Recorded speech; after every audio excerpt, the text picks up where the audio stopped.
Hello there. Good morning. It is morning. We're getting ready to take a little trip, James and I. We're going out to Nab, Indiana. That's where my bookkeeper is. And I got to take my books got to pay my taxes and figure that out, what I owe this year. Anyway, this morning I have a wonderful verse from Psalms. And I have lived by this one. And my mom did too, because after Daddy died, this was one of her favorite scriptures for my mom. He is my God, the rock I run to for protection. He is my shield. By his power I am saved. He is my hiding place in the hills. And how many times have I run to the Lord and said, I don't know what I'm going to do next. But today I'm going to tell y'all what I did a few times when I was up the creek without a paddle and didn't know what I was going to do next. I've been there quite a few times, especially during my first marriage, because Buddy didn't know how he was going to take care of us. He couldn't seem to find a job, and we was up the creek, so he joined the Navy. And get your coffee. Sit down. I may be talking a little while. I don't have to leave here till 11 o'clock, and it's only about 9:30 right now, so I'm good. But the Lord was definitely my hiding place, I'll tell you, and my mom's. After Daddy died, she didn't know what she was going to do, and she was really up the creek without a paddle, because she had a whole bunch of boys still at home. But you know, with the help of the Lord, she made it. And of course, family, we helped too, me and Buddy, as best we could. So I'm going to treat my feet. You know, I have to do that every morning for 30 minutes. And the other day, they got to hurt me real bad. And you know what I did? I treated them, and then I went to bed and I did some praying. And I said, Lord, you know you have healed me so many times. Could you just help my feet for now? Because the treatment isn't helping. And do you know he did? And I got to sleep after all, because sometimes they can bother you so bad that you can't hardly sleep when you got neuropathy. And I don't have diabetes or anything like that. So anyway, I'm going to put this in treatment right now and tell you about a few of the times that I was up the creek without a paddle. I was down to Y this morning, and I saw Grandpa down there. You know, the one that cuts up and he thinks he's so funny. And sometimes he is. Sometimes he's just plain silly. And he's so corny. He's just like James when it comes to corniness. So anyway, I'm starting to treat him. Here we go. And I guess one of the hardest times that I didn't know what we was going to do next, and we was really up the creek, that 1960, we bought a brand new car, white Chevrolet, you know, and it was so beautiful. I mean, we just loved that car, and we got the payment book, you know, $200 a month or something, and we could handle that because he was working good and had a good job. He got fired, and there we were up the creek without a paddle. What do you do? Well, somebody's got to get a job. So Kim was just a baby, and so I went and got me a job as a waitress. I had to do something, so I went to Cliff's truck stop, and I got on as a waitress and left my baby screaming nearly every day because she was very attached to her mommy, and I was very attached to her. And here she's screaming as I leave to go to work. What happened was then they came and got our car because we could not make the payments. We let them come and we told them we can't make, they came and got it. So we had a little savings that we just couldn't use. So we bought an old 1949 Ford. And it was old, but it would run. And it had a radio and a battery and 4 retread tires. Good shape for that day and age. So I would drive that to work, or Buddy would take me. I call Buddy James sometimes because I tell you they're so much alike. But Buddy would take me to work, and then he'd have come get me. And then finally, he got a donut truck and started building a donut route as I was working. And because he was working at a bakery when he got fired. They hit it off, did not hit it off too good. So there I was working at this truck stop, making tips, and we was on a budget of living on $10 a week for groceries. I'll tell you what, you eat a lot of sorry food, but of course I knew how to cook soup beans, and we ate a lot of soup beans and jack salmon in a can, which is horrible. Try to make patties, not real salmon, the cheap salmon, which is no good. But I would make patties, and I got to make me some salmon patties one of these days. Somebody asked me Saturday, had I made any salmon patties lately? No, I used to do that all the time, and I have a can of salmon in there I need to do that with. Today, I am making a beef roast in the Ninja Foodie. And you have to leave it cooking for about 90 minutes to an hour. And so when we're gone, when we come back, that'll be done. All I'll have to do is make a little gravy and mash me some potatoes, and we're going to have beef Manhattan, hopefully. I have not done a pot roast in the Ninja Foodie before. You know, usually back in the old days when you could, we got beef that Myers had a great sale.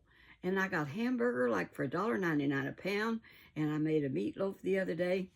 In the meatloaf, I made twin little meatloaves. And I put brown sugar and ketchup on top of it. If you mix on your meatloaf, if you will mix you up some brown sugar and ketchup and put it on top of your meatloaf instead of just ketchup, you'll be surprised how good that tastes. I mean, be generous. And I was. James says, this is the best meatloaf. What did you do? I said, the sauce makes it. And it does. So I've got this beef roast on today. And when we come home, it'll be ready because, you know, it just has to fall to pieces. So in the Ninja Foodie, it will be falling to pieces. I got faith. I've not done this before. I've cooked a lot in the Ninja Foodie, but I never made a pot roast. Now, it makes real good spaghetti. I have done that. And you can make really good, I make one recipe I like real well with smoked sausage, cabbage, potatoes, and carrots, and in the Ninja Foodie. And you only have to bring it to, when you cook that, you only got to bring it up to heating and turn it off because it's just got to get hot. It only takes about 1 minute. If you set for 1 minute, it's perfect. And I make that quite often, and James likes it. And I don't know how to make a little bit, so we'll eat it for 2 or 3 days. Now, I tell you what, after Buddy went away, I was up the creek without a paddle another time and didn't know what I was going to do. And I was thinking this morning, what do you do when you are all alone? You got to look for something to make some money because I didn't have much money coming in after Buddy passed away. So what am I going to do?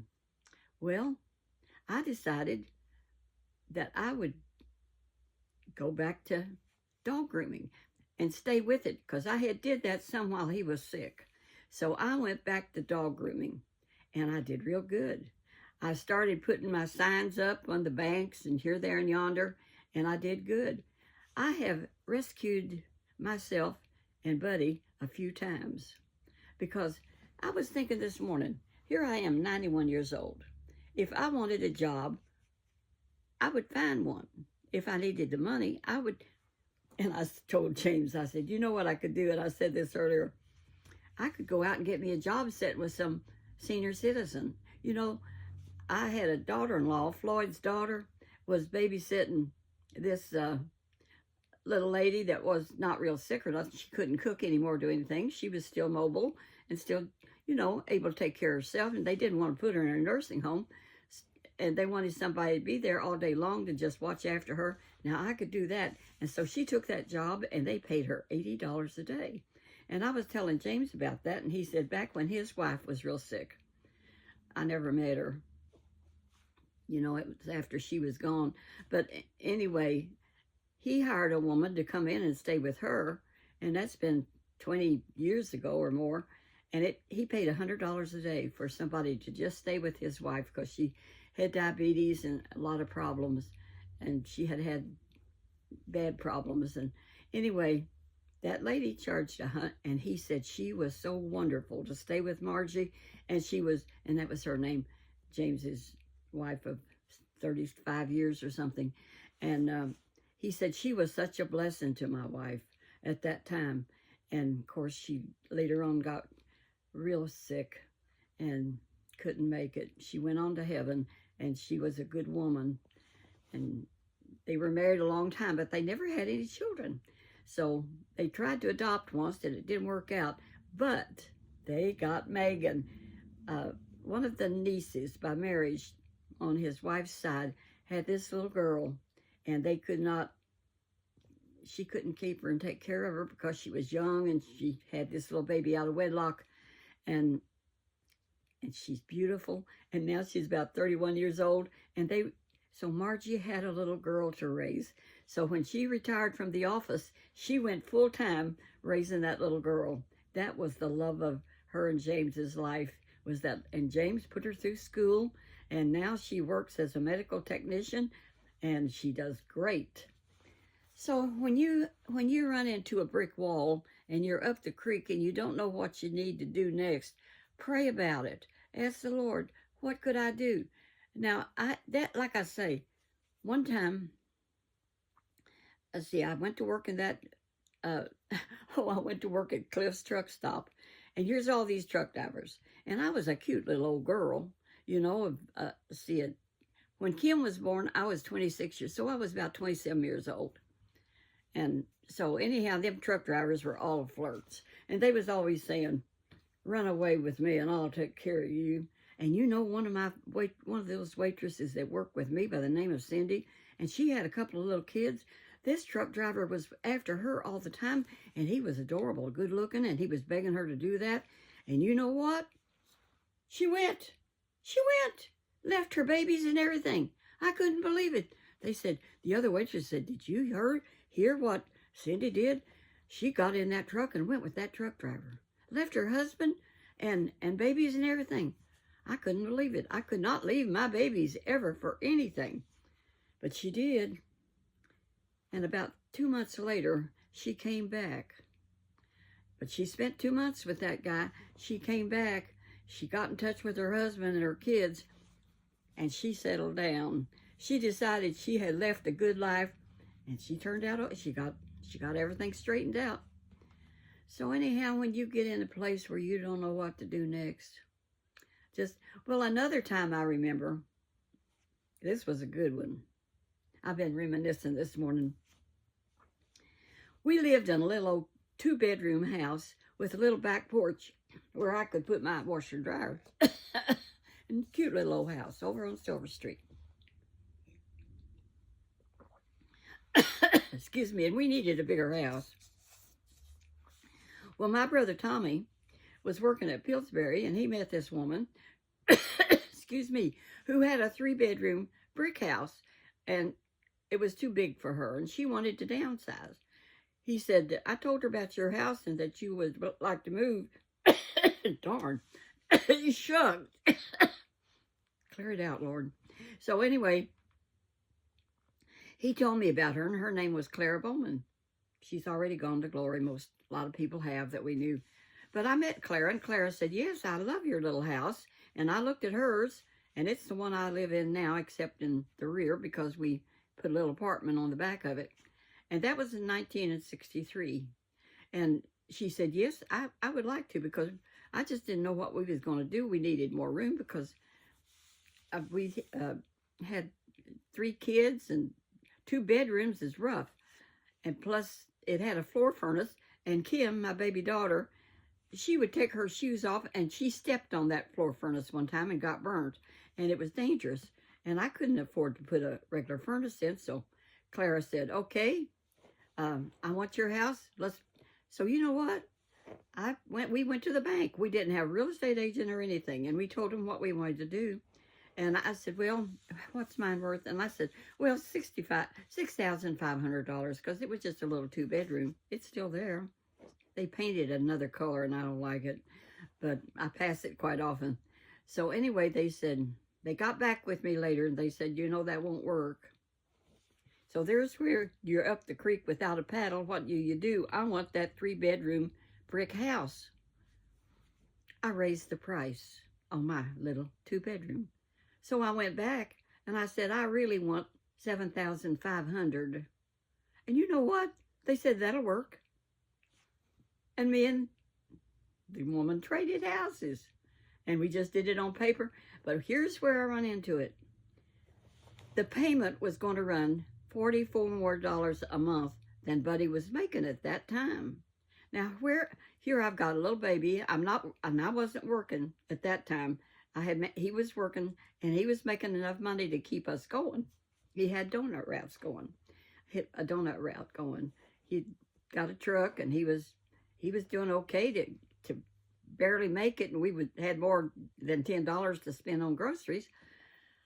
So I said, how am I going to raise $44 more a month?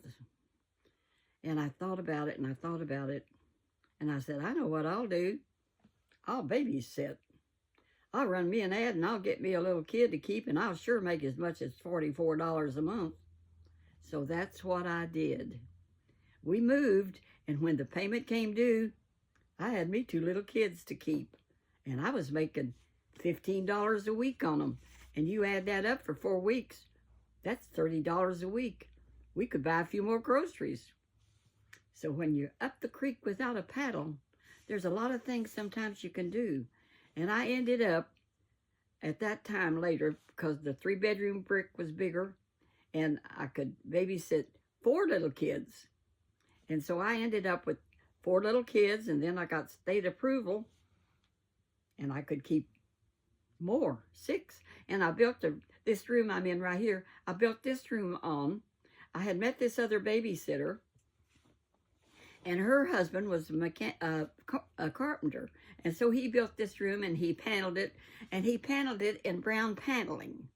That's brown paneling on this wall. Well, Buddy and I decided to paint it. I didn't know you had to put some kind of kills on it before you paint paneling. And we put the paint on it that's on it, that you see all around, white, cream. It took 4 coats. And that's been 1963 that we put that paint on the walls. Isn't that amazing? It is to me. So children, look to the Lord when you get in a problem and ask His direction. And what can you do next to improve yourself and improve your finances and improve your life? And I think if you find a good church is a good thing, because they can be your family and they can give you suggestions, and that's always been a blessing. Our church was a blessing where we went to church. And it ended up when Buddy, at 48 years of age, went on the evangelistic field, preaching from church to church. There was a man that had moved from Maine with our new pastor, who we just loved, Brother Woody Drost. And fact is, all of them are gone now. Woody is in heaven. His wife is still here, Anna Marie, Reverend Anna Marie Drost. Fact is, after Woody, the pastor Woody, we called him Brother Drost. After he passed away, she took a little church out in the country because she had her papers to be a minister, and she pastored a little church out in the country many years and did great with it. And so she retired this year, and she's 4 years younger than me, and that's how old till she pastored that church. And they built a big auditorium, a big building where they could have people and big dinners and all kinds of stuff. We went out there a few times. She watches my YouTube sometimes. My pastor watches it where we go to church now, and he's the one that, he said to me at a dinner some time ago, I go to their dinners, I stream otherwise. He came up behind me and he said, I want your autograph. I said, what? He said, I want your autograph. I said, you don't watch my YouTube, do you? He said, what do you think? I couldn't believe it. He says, I keep up with you. And he keeps up with me. He knows what I'm talking about. He's a wonderful man. He's got kids now. Of course, when I met James, we didn't go together for a long time, but I knew him. And so I've been going to that church about 20 years. and didn't marry James for a long time. Well, his wife was alive. My husband was still in a nursing home, and they passed away, and then we courted for a year and a half. And courting is like y'all hang out with each other, I guess. I mean, we'd go places and do things, and he'd take me out eating, and we'd take drives in the country. That's what senior citizens do. They take drives out in the country. We still like to do that. And we're going to be doing that today when we go to Nab, Indiana, and see that Miss Paula. And how I found her was through my brother Dennis, and he was a hit with his guitar singing The Little Rosewood Casket, that old-timey song. I put him on YouTube, and I put him on TikTok. TikTok loved him. He don't know that. He don't even have TikTok on his phone. But I've been doing a few little things for TikTok once in a while. I just back and forth, back and forth. Sometimes I don't know what I want to do next. I make up my mind as I go along. And my new wig, I really like it. It's pretty. Thank you, Jesus, for all your many blessings, I say this morning. And he walks with me, and he talks with me, and he tells me I am his own. When you say, I go to the garden alone. I can't sing, but I go to the garden alone when the dew is still upon the roses. He walks with me, and he talks with me, and he tells us that we are his own. And that's really true. We are his when we serve him. He's our elder brother. Isn't that wonderful? I think it is, because that's how I make it, kiddo. And I thank the Lord for helping my feet when they were hurting so bad the other day. I mean, they were hurting so bad. I put a liniment on them called this. It's called Max Freeze, and I can recommend it. Max Freeze. I get it from Amazon, and I get 3 at a time. It's a cooling gel. It's a therapy for muscles and places that bother you, you know, and it works good on my feet. My daughter Karen, who had knee surgery, has been using it on her knee, and she's had that a long time ago, maybe 4 months, and she still has pain. So she uses the Max Freeze to help that. And so I'm going to let you go because I got to get ready to go take all my stuff in to my bookkeeper, Miss Paula. And she's about retired now because her daughters are helping her out and taking over. So God bless you, and walk that walk where Jesus would be pleased with you. And I enjoyed how many comments I got on Colonel Sanders, because I never knew that James had met. He never had told me. He'd been married all this time. I had told him about I was there when Colonel Sanders got saved and all that. Gave his heart to the Lord. And then he comes up with all those pictures. I like to flip. I do flip sometimes, almost. So God bless you. I'm gone. Talk to you later. Bye-bye.